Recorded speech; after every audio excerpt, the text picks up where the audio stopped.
UP विधानसभा चुनाव से पहले सियासी उठापटक का दौर जारी है। इसी बीच यूपी विधानसभा उपाध्यक्ष नितिन अग्रवाल ने समाजवादी पार्टी और विधानसभा उपाध्यक्ष पद से इस्तीफा दे दिया है और बीजेपी में शामिल होने जा रहे हैं। विधानसभा चुनाव में बीजेपी और एसपी दोनों ही पार्टियां फूट डालो की नीति पर काम करते दिखाई दे रही हैं। जहां पहले अखिलेश के डाले सेंध की वजह से बीजेपी के कई नेता एसपी खेमे में जा रहे थे, वहीं अब ये कमान बीजेपी के हाथ में आ गई है। मुलायम की छोटी बहू अपर्णा यादव के बाद अब नितिन अग्रवाल ने भी एसपी का साथ छोड़ दिया है। नितिन अग्रवाल ने बाकायदा ट्वीट कर इस बात की जानकारी दी और लिखा है, मैं समाजवादी पार्टी की प्राथमिक सदस्यता से इस्तीफा दे रहा हूं, कृपया स्वीकार करने का कष्ट करें। बता दें, नितिन अग्रवाल पूर्व मंत्री और सांसद रहे नरेश अग्रवाल के बेटे हैं। नितिन अग्रवाल ने हरदोई सदर सीट से साल 2017 में एसपी टिकट पर चुनाव जीता था।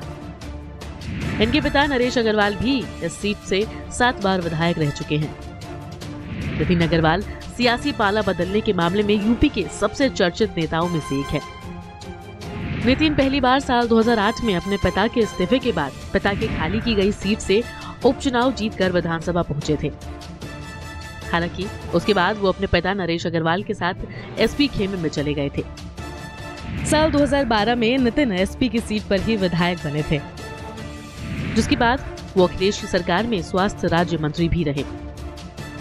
उधर साल 2017 में जब सत्ता बदली तो नितिन के पिता नरेश अग्रवाल बीजेपी खेमे में शामिल हो गए, लेकिन नितिन एसपी के साथ ही बने रहे।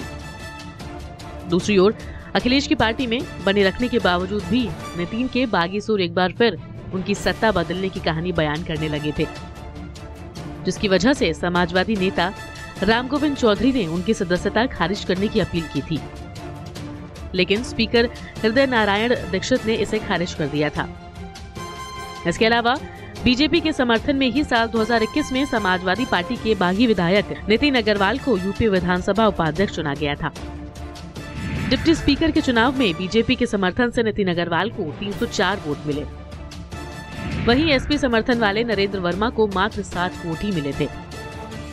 ये चुनाव इस लिहाज से भी खास था क्योंकि राज्य की विधानसभा में 14 साल बाद डिप्टी स्पीकर पद के लिए चुनाव हुआ था।